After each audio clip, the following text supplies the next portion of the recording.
Hello everyone and welcome to the class. Today I am going to take your class on a special sensory organ which is called as the eye. So the eye has got special importance in our body because it gives us vision, and that vision is called as colored vision. So different organisms have got different types of vision. Some of them has got monochromatic vision, black and white vision also, with regard to the needs of the body of that particular species of organism, and some of them have got infrared vision also, many series of which you have seen in the Discovery Channel itself.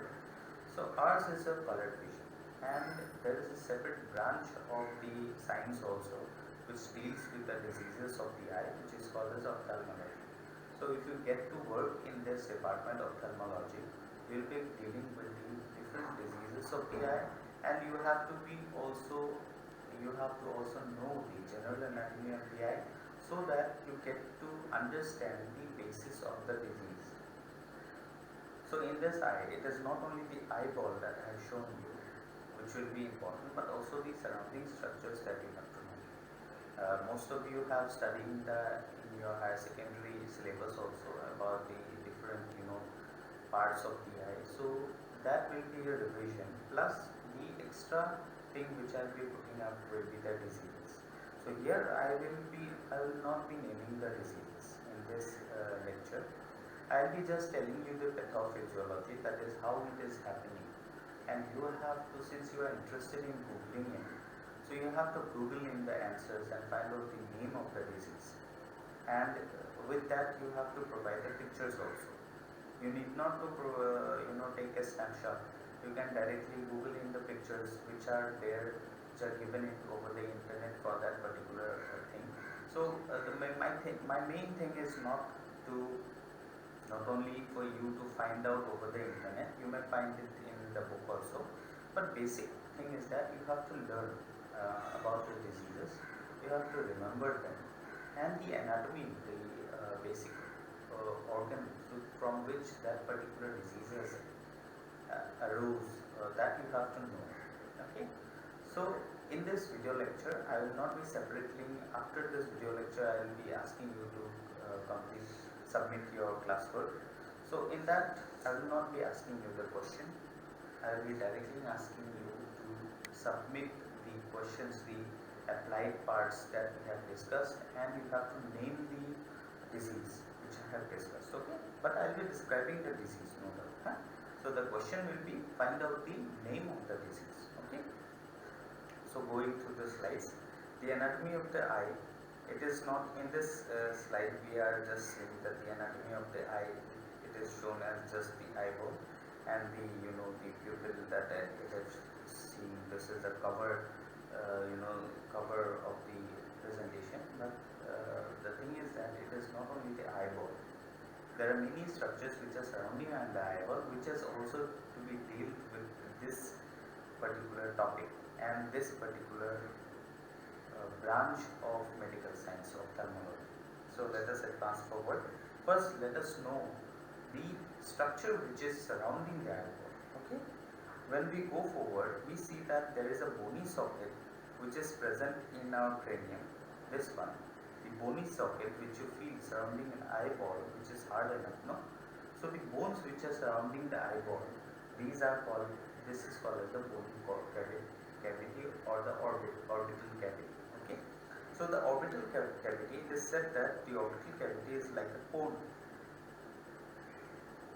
So the base of the cone is the one which you are seeing here, this one.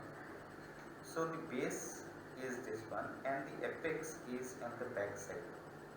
Did you see that there is an apex here? Yes, this is the apex.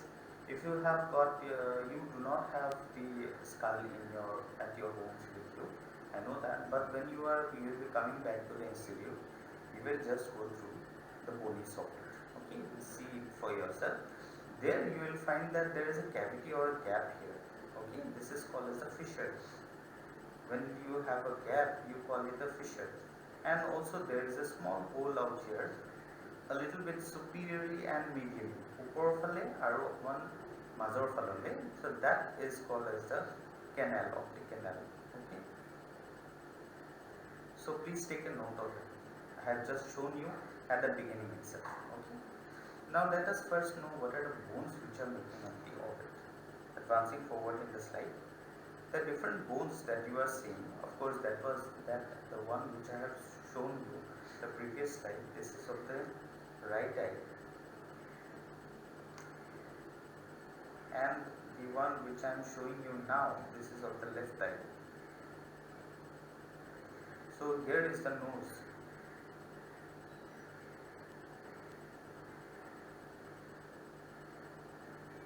I'm sorry, it is not right now. So this is of the left eye, and this is the nasal side. Okay, this is the nasal side. Please take a look at the bones. The yellow bone is called as the frontal bone. Frontal. This one is the frontal bone. So frontal bone is making up one of the margins of the orbit. Frontal bone. This bone, which is on the sides, which you feel, this is called as the zygomatic bone. And the bone which makes up the swollen area below the below the eye, and which is just above your cheeks, that area is called as the maxilla. That bone which is making up it is called as the maxilla. You are knowing that. And the parts which are making up this medial wall, it is, you can see it the same color. This is the frontal process of maxilla. This is basically frontal process of maxilla only. Maxilla only. On the back side, the pink color, this area which you are seeing, this bone is basically the sphenoid bone.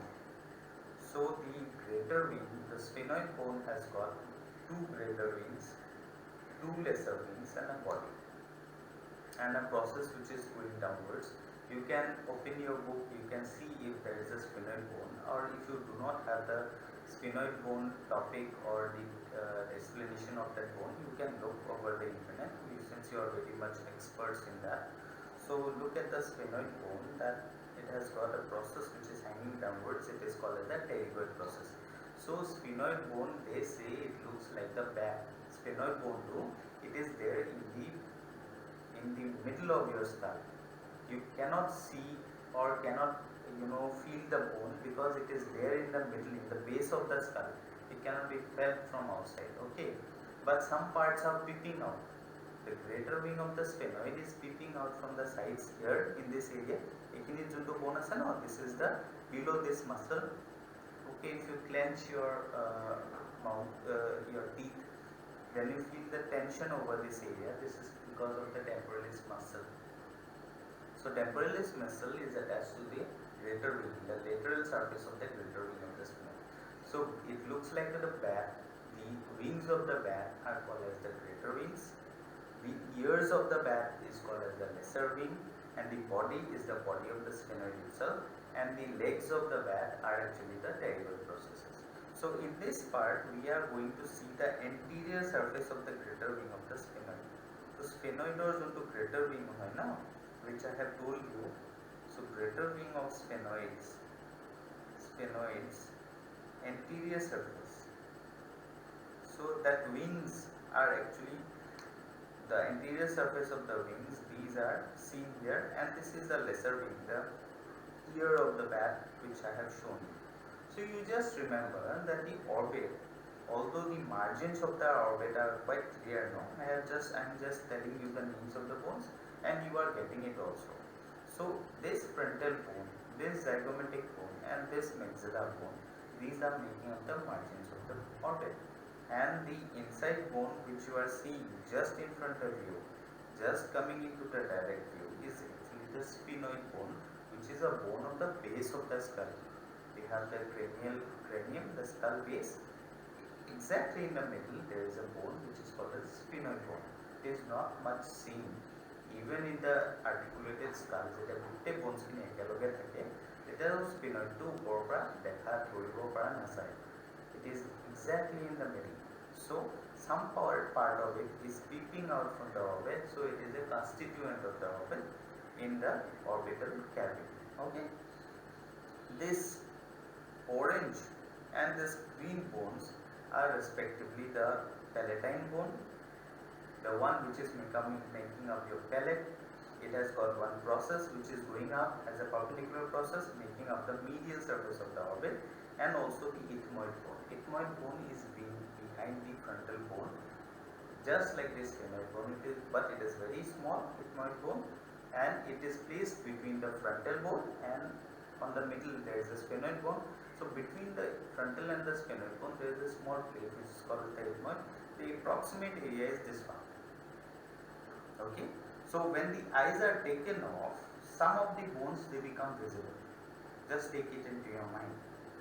But otherwise, answering simple thing is frontal, maxillary, zygomatic, and maxillary bone. Okay, frontal, zygomatic, maxillary bone.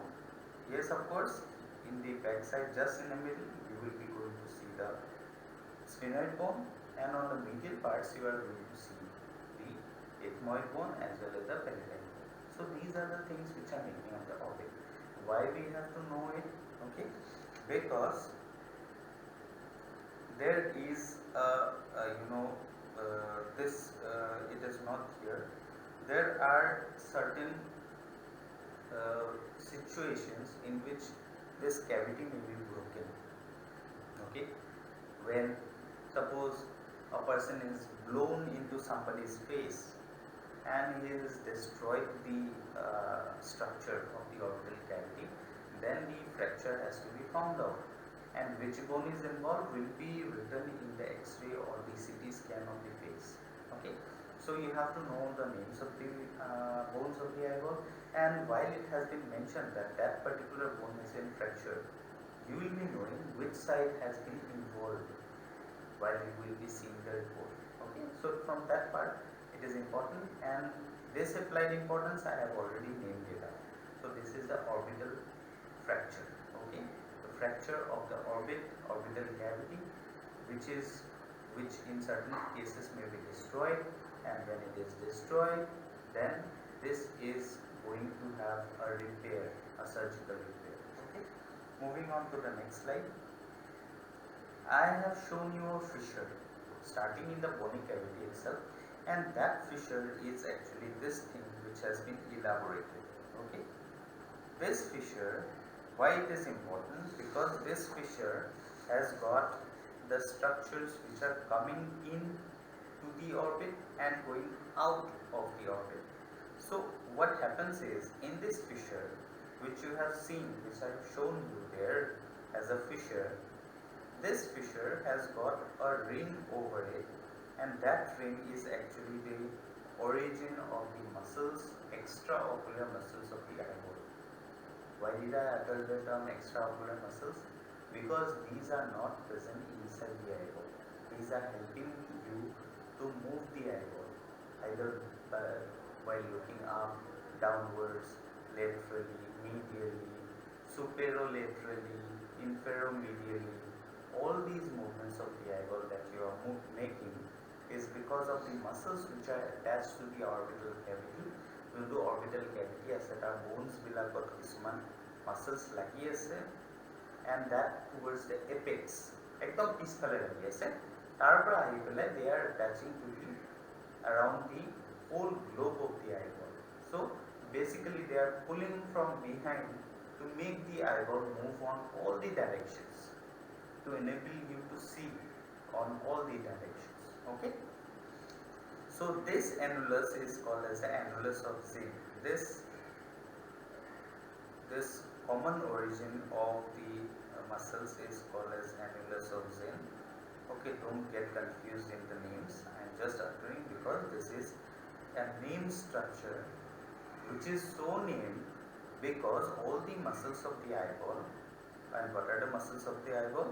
The muscles of the eyeball are, number one is superior rectus, which is present above. Then there is inferior rectus, which is present below.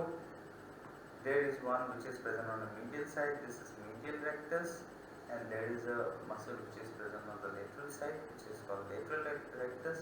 And to make your eye move although you do not realize, to make your eyeball move medially or laterally, clockwise or anti-clockwise, we have got superior oblique and inferior oblique muscles.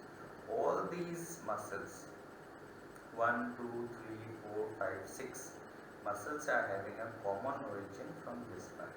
Okay, so this you have to learn from anatomy. One more muscle which is actually elevating the upper eyelid, levator palpebrae superioris, LPS, levator palpebrae superioris. Palpebrae means this is your eyelid. Superior means upper eyelid. Levator means elevation. So the eyelid elevator is called as the levator palpebrae superioris. This muscle is also attached around this area on the uppermost part. I think it is there already in the diagram. Levator, see, levator palpebrae superior. It is this muscle they are denoting, and this is on the upper part. This is also one of the muscles. So there is one more muscle, and this is not moving the eyeball. This is moving the upper eyelid. Okay, to lift up your upper eyelid. So there are 7 muscles which are rising from here. Also, there is important structure which is coming out, and I had, along with the fissure, I had also shown you that there is a hole which is called as the optic canal. So optic canal is specially reserved for the optic nerve which carries the vision. Okay, the recordings from the eyeball is transferred to the brain with the help of the optic nerve, which is the olfactory optic, second cranial nerve, right?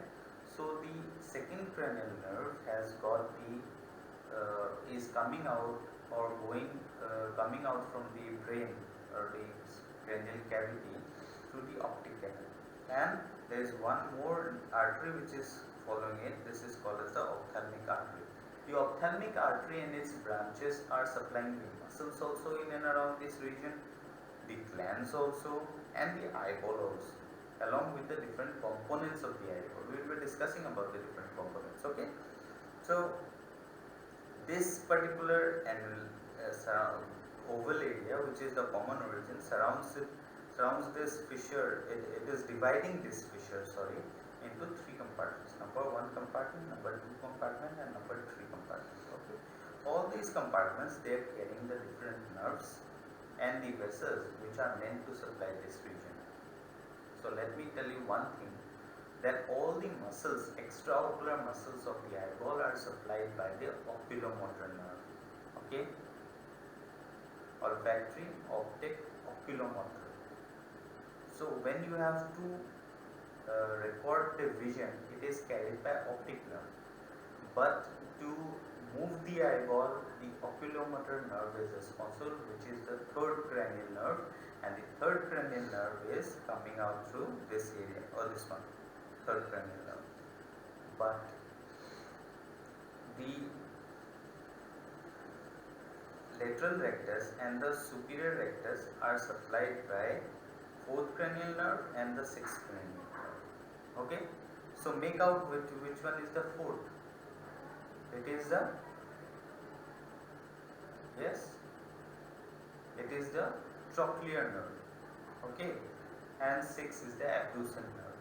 Okay, so these 2 nerves are making up the innervation of the superior oblique and the lateral rectus respectively. Except to this, all the others are supplied by the third cranial nerve. Okay, so this thing you have to remember, and this is important. Okay, why it is important? Because the common area from which they are coming, they may selectively involve certain nerves, and then you will come to know that when the particular nerve is affected, the particular position of the eye is attained, and then this is because you can find out the pathology where it is going on. At a particular nerve যদি involved হয়, এটা তার কারণে একটা সাইডৰ palsy কোনবা এটা মাসেলৰ, suppose fourth cranial nerve is involved in certain disease, and the superior oblique is ultimately affected.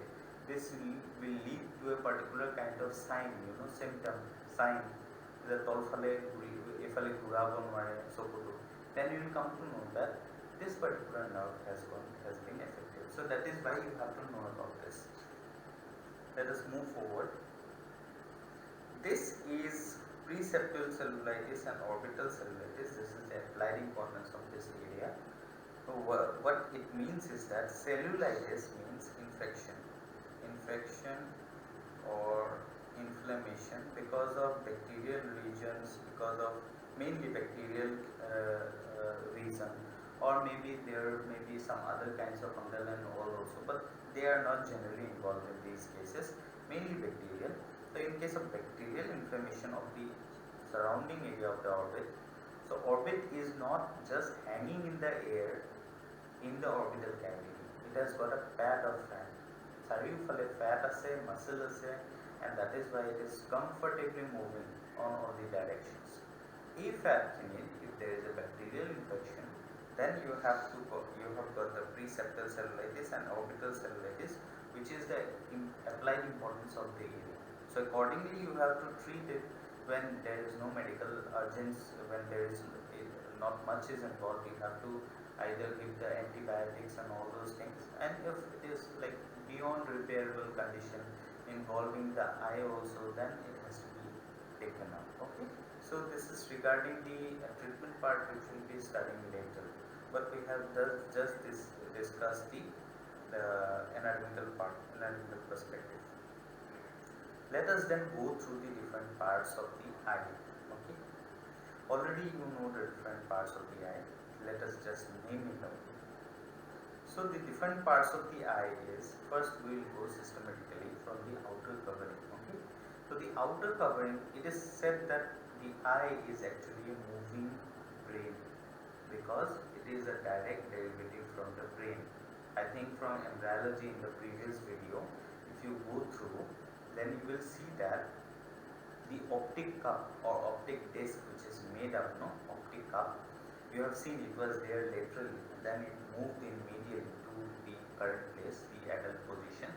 So you have already seen that in the previous videos of the development of the optic cup. That is derived from the neural tube itself, and all the layers of the brain are also there in the eyeball. Just let us go through first then. The outer layer, this one is the sclera. They are naming it. This outer layer, it is called as the sclera. The moment it reaches a certain point, which is about 5/6 of the dimension, you will divide the eyeball into 6 parts. Out of it, the 5/6 is that of the sclera. The moment it reaches, a transparency starts in this area, and this transparency is called as the cornea. So sclera and the cornea, the outermost layer, and these are surrounding the eyeball. So this is basically the layer which is merging with the arachnoid and the pia mater of the brain. Okay, so this sclera is the outermost layer. This is the protective layer of the eyeball, which is present on the posterior parts. It is called as the sclera. The moment it reaches a transparency, which I have exaggerated here. Okay, I have drawn the red line. This is called as the cornea. So anterior 1/6 of the eyeball is the cornea. The thing which you are seeing, black color thing. Okay, except the white thing which you are seeing surrounding it, this is the sclera part, and the anteriormost part, which is found just in front of your eyes, the round thing, this is actually the cornea. This is transparent. You cannot see the cornea. You are seeing the structure which is placed behind the cornea. Cornea is a transparent film. It is one of the transparent film which is actually making the maximal convergence of the light. It is not the lens.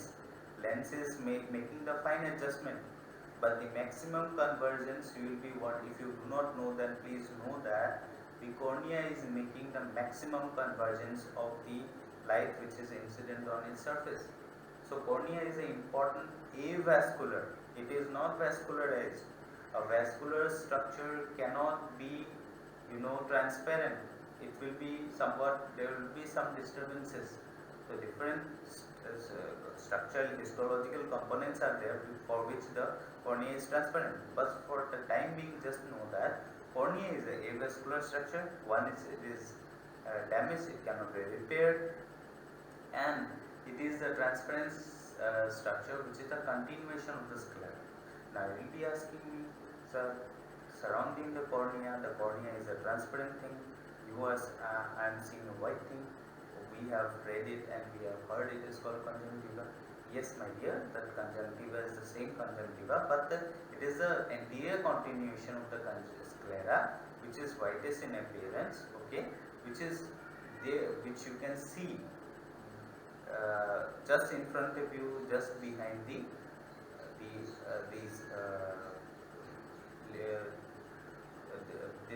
eyelids. Okay, so behind the eyelids, whatever you see, the white part of the sclera, that is called as a conjunctiva. The conjunctiva is actually the outer, epithelial layer which is making up the covering of the sclera. But the name of that outer layer is sclera. There is no second question to that. What is conjunctiva? Conjunctiva is the thin film or thin layer of epithelium which is covering it, covering the sclera, except the innermost part, the 1/6 part which is called as the cornea. Okay, let it be clear. If there is any question, you can shoot the questions in your feedback. Okay, while you are answering, you are providing the answers. You can also ask me questions over there, or you can ask me directly in the group. I have no problem. Okay, any doubts you just go through, but you have to know the names of the structures. See, after you have been admitted in this science, you cannot just tell that I don't know the different structures of the eye, or I have a confusion in the structures of the eyeball. This is the only year where you have to discuss all these things. So the sclera is the outermost layer. Some part below the, of course, the the eyelid, you have got the whitish, the transparent film over it, the histological film, histological cellular layer. This is called as conjunctiva, which is covering the sclera, but the non-transparent part is called as sclera, and the anterior 1/6 is called as the cornea. Okay. So between the just below the sclera, you have got a pigmented layer, and this layer is very much vascular. This is providing the arterial supply to the, or blood supply to the orbit. Let me use some different color. Actually, I should have used the red color, but since I have already used it, I'll use a yellow color. Okay, this is the pigmented layer. Pigmented means there are certain pigments which are being secreted in this layer, which is below the sclera, and it is ending up here. The sclera continues anteriorly as cornea, and it is making up the globe. But the pigmented layer, which is called as the choroid, this layer choroid does not advance forward. Okay, just look at the pigmented layer which I have colored it, and this pigmented layer which is going anteriorly and making up the muscles also. Okay, and the diaphragm also. There is some sort of diaphragm over this area, and this diaphragm, you already know, this is called as the, yes, diaphragm. The circular aperture, yes, this is called as the iris, and the aperture is called as the pupil. It keeps on changing. Okay, so this is a continuation of the same pigmented layer. The pigmented layer, the importance of the pigmented layer is that it is carrying the vessels which are supplying this area. What are the names of the vessels? The vessels are actually originating from one common artery which is coming from the back side of that fissure.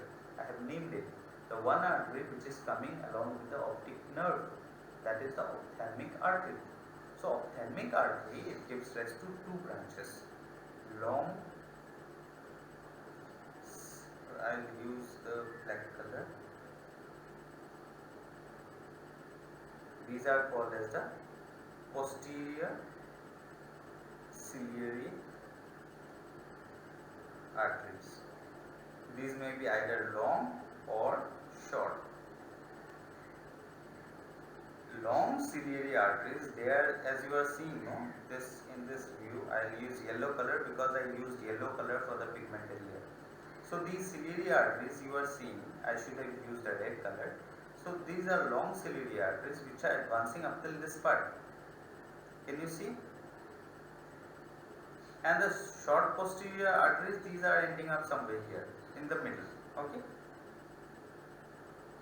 So these are the long and the short posterior ciliary arteries which are coming out from the ophthalmic artery.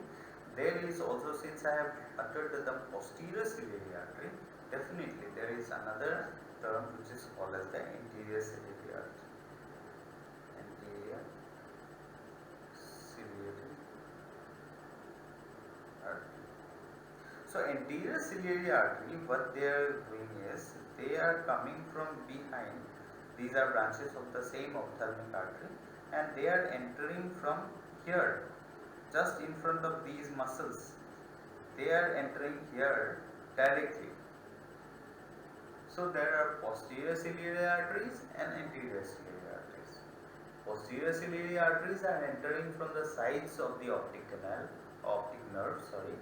And anterior ciliary arteries, these are the branches of the same ophthalmic artery which are giving rise to the posterior ciliary arteries, but they are inserting or they are entering the eyeball from anterior to the muscles. These muscles are the all the 6 muscles: inferior rectus, superior rectus, medial rectus, lateral rectus, inferior oblique, superior oblique. All these muscles are attached around the just anterior to the equator. I think you know what is the equator. We have the Earth's equator. So Earth's equator divides the Earth into 2 equal halves, the northern half and the southern half. So there is a equator which is somewhere here, and just anterior to this equator, the muscles of the eyeball, extraocular muscles of the eyeball are inserting, and just anterior to that or at that level, the ciliary arteries which are coming over here are entering, and these are called as the anterior ciliary arteries. Okay, and both of them are branches of the ophthalmic artery. Ophthalmic artery is providing everything, supply to everything which is found in this area. That is a shortcut for you to remember. Okay, moving on. So this pigmented layer, choroid, it has got no meaning of being pigmented over this part. Now I forgot to tell what is the purpose of being pigmented. So being pigmented means when the rays of light are incident over the retina, they are making photosensitive reaction in the photochemical layer, which is the retina actually. So that light to যোনটো পৰে সেইটো কাৰণে the reaction which it is making it into electrical energy so as to transmit that into the brain, and brain is reading all these impulses and making the whole world colorful. No? So now the thing is that while the rays are incident, these cannot be reflected back and making a second type of image. Reflection solace of phale, there will be distortion of the image. So this pigmented layer, they are absorbing the light. Once the light is incident on retina, they are making some sort of reaction. They are not reflected back. They are being absorbed by this pigmented layer so that they do not make any distortions or any secondary images, because the light has been reflected from that part and they are again making up another image. That does not happen. In fact, in lower animals, there is a layer which is called as a shiny layer, which is called as tapetum, which is making suppose in case of lower animals like cats and dogs, in the night time when you are throwing light on their eye, you see a shiny thing in their eyes, right? You see their eyes as shiny structures. This is because of a specialized layer which is present in this area, which is not there in humans. Although you make certain clicks in your pictures and you see that you have a red eye, that doesn't mean that you have that particular structure which the cats and dogs are having. No. It does not happen like that. That is because of some error in the image of the recording system of the camera. You do not have that layer. It is there in dogs and cats only, that you are seeing with your directly under your vision. So this shiny layer is called as a tapetum. It is in this case, of course, it is reflecting back the incident light, but this is not the same as us, and it is not creating, in that case, no, it does not create a secondary image. This is a different total chapter, it cannot be discussed along with this, okay. But just remember that the pigmented layer is important because it is absorbing the extra amount of light which is, or the incident light is never reflected back, so that there is no distortion of the image, okay. Now when it reaches the most anterior part, the pigmented layer has got no meaning, but because the light is coming and it is going on from this lens and it is incident on the retina. Now retina is up till this part only, okay. You are seeing there is a line here, so this part only. This ending of the retina is called as the, yes, the anterior ending of the retina is called as the ora serrata. So in this area there is no retina, there is no meaning of having a pigmented layer. What it has is, it changes into muscles and a diaphragm kind of thing. The muscle is called as a ciliary body. That is why the name of the arteries are long and short, posterior and anterior ciliary arteries. So this kind of thing, this corrugated kind of thing, this is called as a ciliary body, and there is a presence of the this one, a structure, a diaphragm, which is called as the iris. Now these are muscular structures which are present inside the eyeball. These are intraocular muscles. What is the function of this muscle? Iris is controlling the amount of light which is coming into the eyeball. If there is too much light, suddenly when there is too much light, the iris contracts automatically to save the retina from extra exposure, so that you do not put up a picture suddenly when you are exposed to the bright light. You do not have an extra bright image which is formed in your retina, in your brain, okay. Just like if you are increasing the brightness of anything, your camera of the mobile, you can see that the extra brightness does not help much, right? It has to be in a definite amount which is required. So the extra brightness does not help. So the amount of brightness is controlled by the entry of the light into the retina, and that entry, the aperture of entry, which is called as the pupil, the gate is called as the pupil. Our dorsakon, the doors, the wooden doors, they can be considered similar to that of the iris or the diaphragm. So you have closed the door so that minimum amount of light is coming, and the opening is called as the pupil. Okay, the opening part is called as the pupil, and the doors are called as the iris. So this cornea, this iris, it is controlling the amount of light which is coming, and the ciliary bodies, they are actually holding the lens, as you can see here. See, they are holding the lens with the help of some suspensory ligaments. What they are doing? They are making the focus. While you are switching on your camera and you are trying to shoot a particular thing, when you are focusing, you can see that there is a blurring, then again coming to focus, then there is again blurring and again coming to focus, to find out the best area position of the lens, so that the best image or the sharp image can be obtained. So that accommodation, this is called as accommodation, so as to adjust the lens, the convexity of the lens, to make a sharp focus over this particular point, okay, fovea centralis, which is the focal point. You have to adjust the aperture of the lens, and you have to know what you are focusing. Duror bostu focus korisa na usor bostu focus kori asa.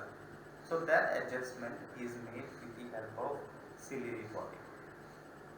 Ciliary body is the group of muscle which is making the accommodation, and iris is the diaphragm which is constricting and opening to adjust the amount of light which is entering the eye. Okay? Suddenly when you are going to a cinema hall, you don't see anything because it is dark, you have come from outside. This is because the iris is still contracted and it takes some time for you to adjust, okay, and for the lens also to adjust. Okay? So this is the phenomena by which the sharpness or the image is being formed to the iris and the lens. Okay, let us move. Okay, this was the second layer which was I was telling about. The third layer is the retina layer. This is the layer of rods and cones. You know that the rods plus cones, these are making up these are cells which are specialized to change the light energy into a form of electrical energy of the nerve. So these are rods and cones. Rods are basically carrying out the black and white vision, and cones are forming the colors. So they are basically making the light energy into electrical energy, which is then again carried through the optic nerve into the brain. Okay. So different structures I have already described. Now let us again two more things which I have forgotten to tell here. There is a presence of aqueous thing. There is a presence of some aqueous thing over here, and this aqueous thing is called as the, yes, it is called as, you already know, vitreous humor.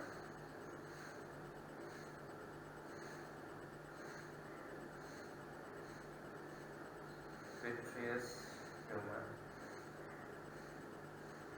And the one which is present anterior to the lens, this is called as the aqueous humor. Aqueous humor, it is being formed here and it is drained through the canal of Schlemm. Here it is present. Why it is important? Because I will be telling you in the subsequent slides. So the aqueous or the fluid which is present anterior to the lens is called as the aqueous humor. Posterior to the lens, it is called as the vitreous humor. Okay. Advancing forward. In this, I am just showing you how the optic nerve is finally reaching the brain. So while the optic nerve is coming out from the back side, it is crisscrossing in the middle, which is called as the optic chiasma. This is called as optic chiasma. It is somewhere in the base of the brain. You have already seen, I have shown you that this is the optic nerve. It is coming here, it is crisscrossing here. So crisscrossing, with the help of crisscrossing, what happens is the area from here, this area is traveling to this part of the brain, and this area is traveling to this part of the brain. So there is a crisscrossing of the medial hemispheres or medial parts of the retina onto the contralateral sides of the brain, while the lateral sides of the retina, this part is going to the respective same hemisphere. This part is getting to the respective same hemisphere. So what is the result? The result is that the vision which is coming, because the light when it is incident, it is converged to with the help of lens to this particular medial hemisphere. So the lateral hemispheres of the vision, this lateral side and this lateral side, it is crisscrossing in the optic chiasma and traveling to the opposite side. But my medial hemispheres, which I am seeing medially, okay, these are actually traveling to the same hemispheres. So this is the medial hemisphere, it is crisscrossing here and it is traveling to the same hemisphere. Okay. So this is the confusion here. The lateral sides, they cross and the image is formed on the contralateral or the opposite side of the brain. For the medial sides or the medial part of the hemisphere, medial part of our vision, hemisphere no, middle part of the vision, it is traveling to the same side. But the lateral sides, it is going to the opposite sides of the brain. Okay, so this optic chiasma, when it is traveling up here, it is forming some geniculate body. There is a structure which is called a geniculate body, and from here it is going to the posteriormost part, the occipital lobe, which is called as also uh, the lobe for the vision. Okay, this is also called as the visual lobe. It is responsible for vision. The posteriormost part of the cerebrum, I have already shown you in the specimen, is actually responsible for vision. Moving on to the next slide. Eyeball, the dimension of the eyeball I forgot to tell, it is 24 mm, or in certain cases it is 25 mm. So if you have an eyeball,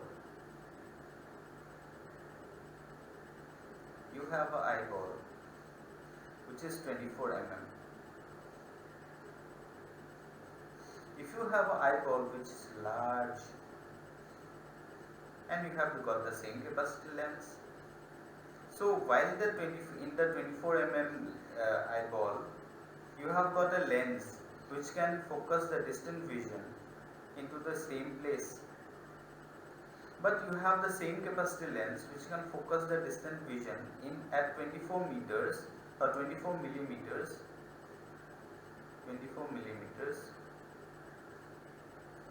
You have got the image being focused in certain area around this space, and it then again diverges because the focal point has reached. It again diverges, and so you get a blurred vision. What is this condition called as?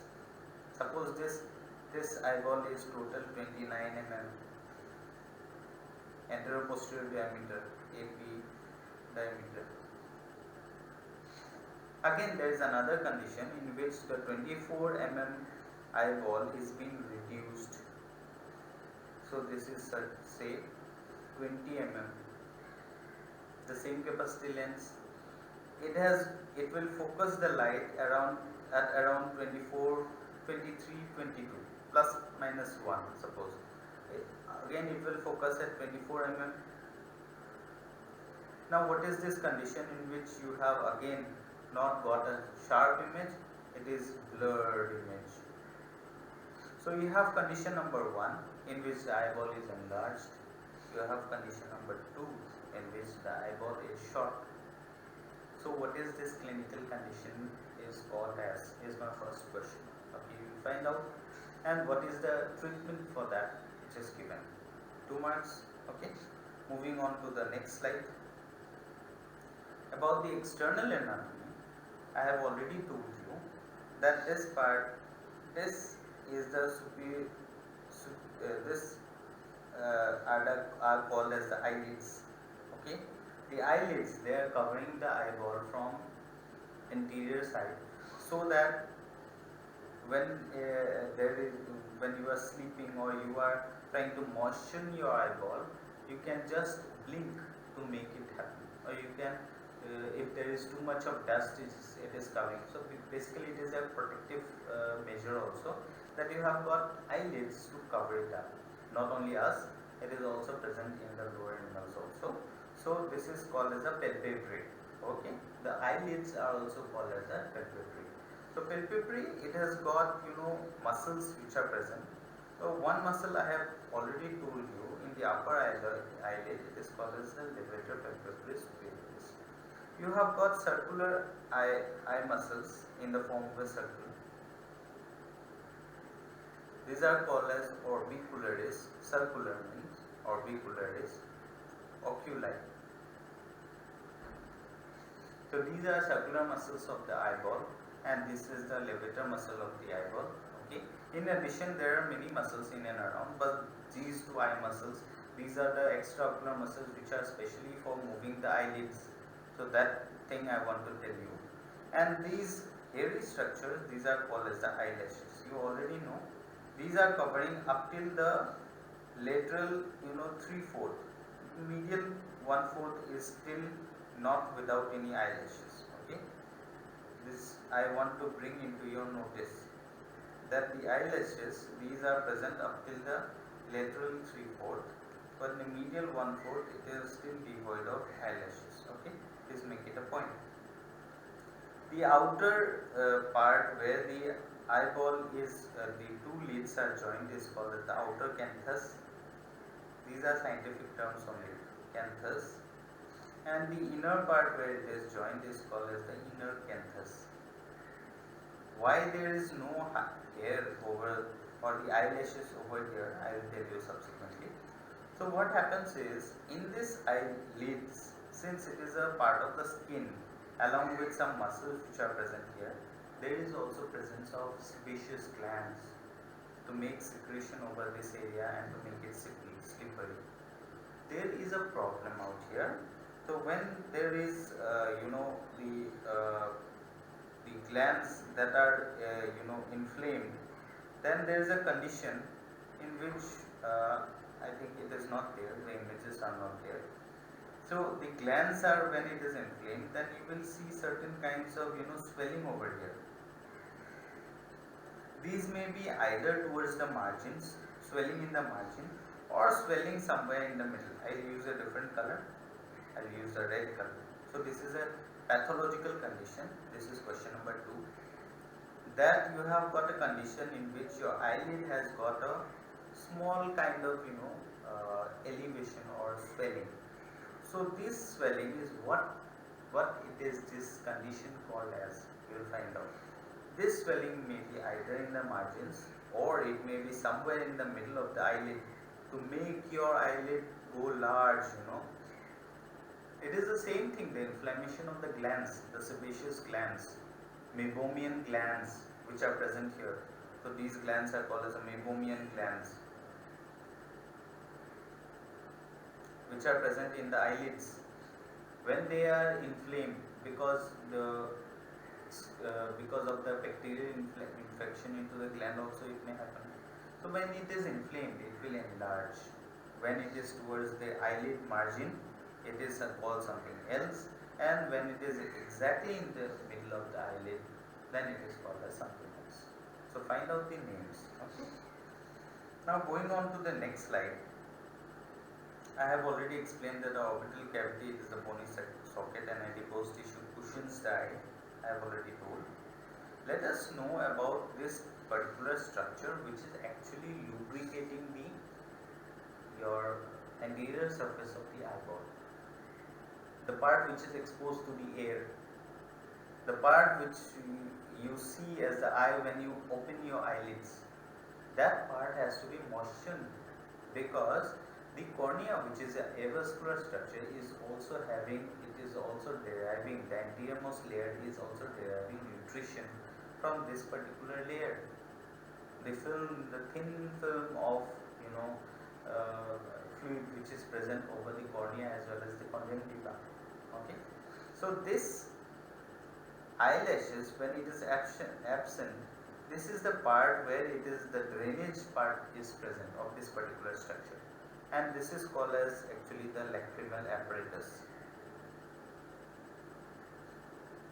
So this is a special apparatus which is present in the eyeball, in the orbit, which is moistening the anterior layer of cornea and conjunctiva.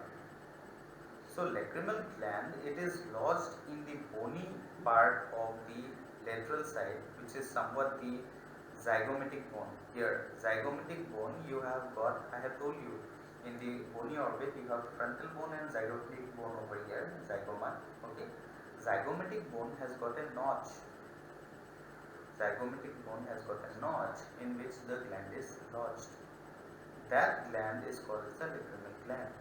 It is secreting fluid in a form of a thin film, and that is traveling through the entire eye to finally reach the drainage where you lack the eyelashes. Eyelashes naam or medial, ekdam medial margin of 9. There the drainage apparatus is there, and that is called as upper and lower canaliculi, lacrimal canaliculi, lower canaliculi, and these canaliculi are finally draining into the nasolacrimal duct. This nasolacrimal duct, it drains into the inferior meatus. I think you know what is the inferior meatus. I have shown you in the sagittal section that you have got the superior meatus, you have got the middle meatus, you have got the inferior meatus. Inferior meatus drains only one and only nasolacrimal duct. Other things too I have already told, I will not repeat. So this nasolacrimal duct, it is the drainage of the fluid which is travelling through the eyeball so that it keeps the eyeball moistened. It is also having antibacterial property so that you don't catch infection over the eye as not so easily. And also this lacrimal gland is under your autonomic control. So when you are having too much of your emotions, you have got the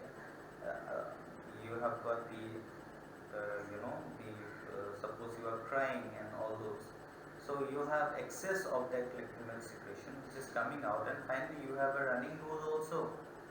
Haven't you ever thought of that?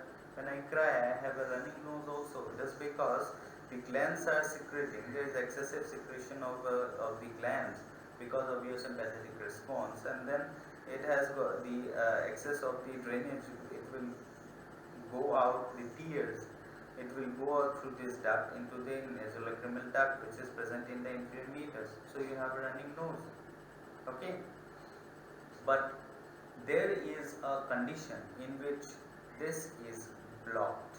So there is a condition, I want to say that there may be infection over this area, or there may be something because of which this is blocked. What is this condition called as? I am showing you. You may be seeing also in your real life that you see this eye, it is relatively less moistened, although it is a very dark image, no? So Indians are dark, so this is a dark image. So you have got the eye which is looking more or less normal, or having some bit of tears in it, but this eye is looking excessive, having excessive tears. So does it happen that you are crying and only one eye is crying and the other one is absolutely normal? It does not happen, right? It happens only in pathological condition in which the eye, one eye, it has the drainage system has, you can see a swelling also, there is some swelling also. So the drainage system has been disturbed and there is flooding. Okay, nowadays every city has got a problem in a drainage system. What happens? There is flooding. So the drainage system is very important. Drainage of the fluid does not happen, and so there may be drooling of the the tears also from the margins of the eyelids, because it is completely blocked. So finally what will happen? Tears will definitely, it will come out because the lacrimal gland is functioning normally. So what will happen? The tears will be rolling out. You will be seeing a person who is crying from one eye, the other eye is normal. If you look carefully, you will see the redness over this area, or there is swelling in the area, because Indians are black, you won't see redness as such. So that is why there is swelling over that area. So this is a condition. What is that condition? And describe just one line about that condition. Okay? What you have got from your books, preferably, not from blogs over the internet.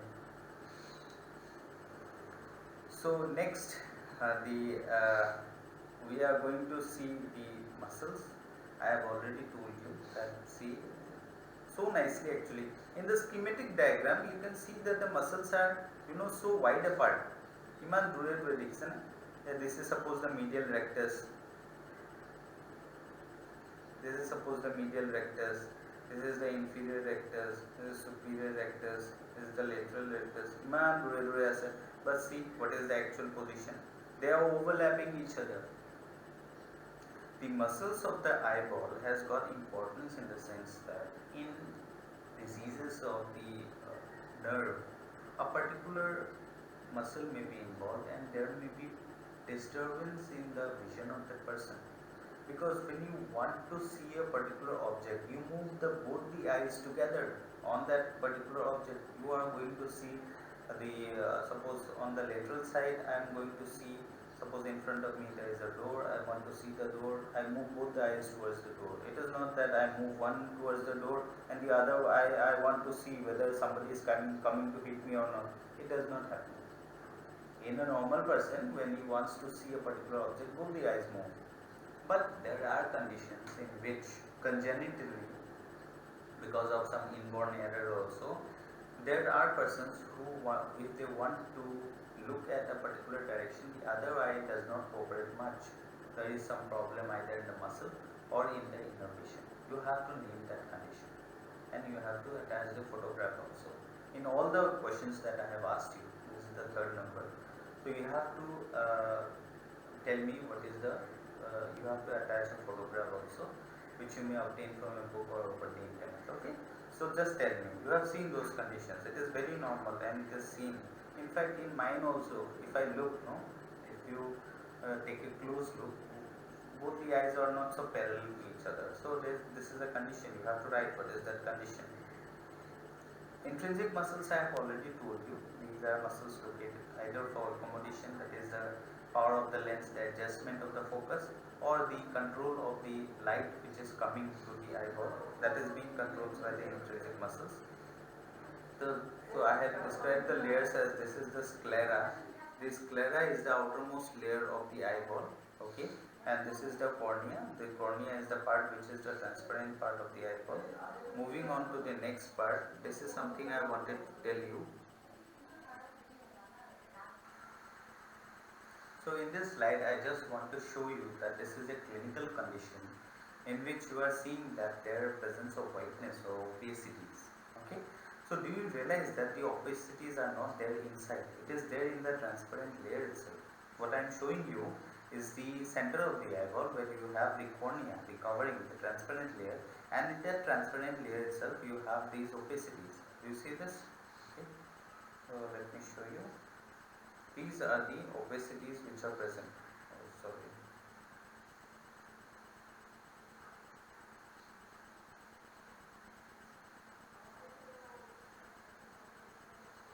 So the opacities are present over this part.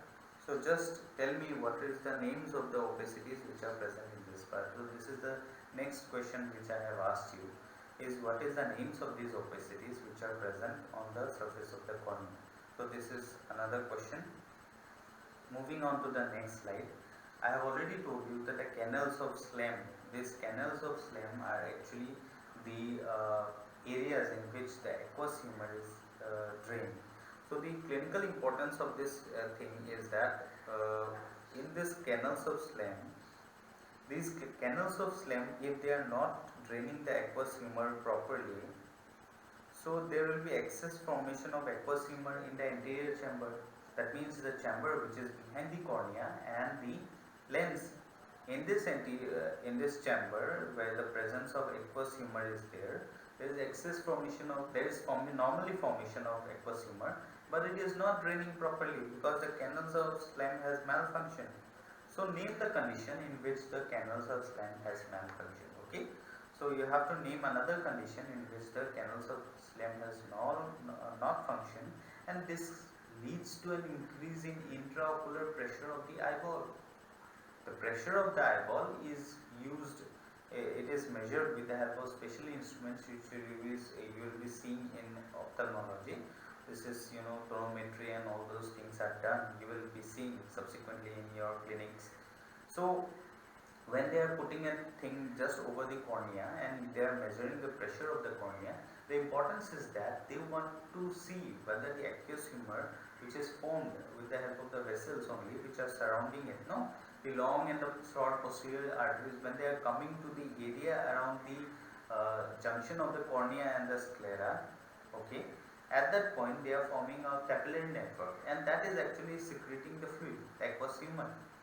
Now this aqueous humor, when it is forming and it is not draining, obviously it will lead to rise in the pressure, and this leads to another condition. You have to name it. What is that condition? Okay. Moving on to the next slide. This is a condition which is commonly found in all of us during the seasonal variations. You are going to find, the point in which you have these kinds of redness over over surrounding the cornea. You have to tell me what is this condition in which you find that there is infection or either viral or bacterial infection of the conjunctiva. So this is the another applied thing which you have to name it, and you have to also either take a snapshot of that, or you can find Google in better images for your answers. What is the condition in which the sclera, that is the which is placed anteriorly, the anterior most layer of the sclera, which is called as a conjunctiva. In this case, conjunctiva, because this is the part of the sclera which is surrounding the cornea and visible to you, which is present below the eyelids. Okay, so this thin layer, it gets infected or inflamed with the help of bacteria or viruses, and you have to name that condition in which it gets infected. Okay, so this is your fifth question. I don't know what is the number, so find it yourself. What is the number of the question? You have to take it and you have to describe it. Okay, describe me in one layer. The next is choroid layer. I have already told you the different layers. The ciliary body and iris I have already described. The retina is the innermost layer and it is a photoreceptive layer I have already described.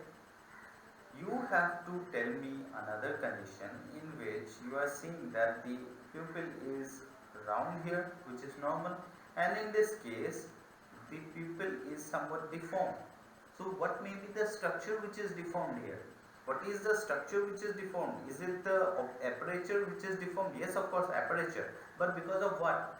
Tamanaki, the opening, the black thing in the middle of the cornea, it is in the middle of the iris. It is in the middle of the iris. Yes, of course, it is called as a pupil. So one side it is normal, and the other side it is not normal, abnormal. So what is that condition in which the iris is deformed? It is a inborn error, please remember. So you have to name it, and if at all possible, please provide a better picture. Okay. Next, the different photosensitive cells which are present. These are the rods and the cones I have already described. So the rods and the cones, they make up the cellular layer which changes the vision into electrical energy. These are the cones. Then there is, in the retina itself, there is a presence of a thing called as a fovea centralis. This is the pit in which the main focus of the vision is happening. That is, it is called as the fovea centralis, and the optic disc is the area through which the optic nerve is coming out, and there is no presence of pigment. Okay, so you have a vision, you don't realize, you have an area in your vision which is completely blind. There is a blind spot in your vision, you don't realize. Okay, if you find out from physiology, we used to do experiment in physiology in which we will be placing our chin on a apparatus, and there will be one piece of illuminated, either a light or something which is colored, and it will be moved in around our vision through the 180 degrees. We will be closing one eye and we will be seeing that particular thing. If you do that also, you will be realizing that at some point, without the help of the other eye, you don't see that thing. So the blind spot in binocular vision, when both the eyes is open, it does not exist, but in one eye it exists. So why it exists? Because the optic nerve, when it is coming out, at the point of formation of the optic nerve, where there is no rods and cones, you don't have an image which is formed. You don't have the information of the image which is formed. The last part, which is the lens. So the lens is a biconvex structure. It is made up of parallel rays, parallel fibers which are making up parallel fibers, so that it makes up a transparency. So fibers are not arranged haphazardly, they are arranged parallelly, so that the vision, the color, the light which falls over it, it is easily passing through the lens, and it is getting focused over the back of the eyeball in the retina. Okay, that's photosensitive layer. So the lens has got also the applied importance, because in certain cases, when a person ages, normally the lens, the arrangement of the fibers, they they somehow they degenerate because of the aging process. And then there is a opacity which starts. So it is a senile process. That means it happens with aging. That means gradually and gradually the fibers will lose their temper, they will lose their alignment. So gradually opacity will be developing, and that is why the senile process it gradually ends up in complete distortion or complete loss of vision at certain cases. So you have to name that condition. This is a condition which I have already shown you. As you can see in the previous condition, you had opacity somewhere here, but now you have a opacity which if you put a source of light, a torch light, when you throw the light over the eyeball, then you will see that in the middle of the pupil you will see opacity just behind the pupil. So you have to tell me this condition of the lens in which there is development of opacity, so that the image is not formed properly. Okay. Aqueous humor and vitreous humor I have already told you, but you have to tell me the condition in which if there is drainage of aqueous humor not happening properly, then what is this condition named as? Okay. Now the last part I have already described ciliary carotid artery which is present in the brain, giving rise to ophthalmic artery which is coming out through the carotid canal, and it is giving rise to ciliary artery and central retinal artery. Central retinal artery, it is traveling along with the optic nerve and it is supplying the retina. Okay, this thing I did not tell you. And the last part, the tapetum, which I have described, it is there in the lower animals. Is you can see the cat is having the fluorescence of the eyeball. You can see here the deer are also having the fluorescence in light. When light falls at their eyes in night, then they are having a kind of reflection to their eye. So with this I complete the special sensory organ which is the eye. Okay, thank you.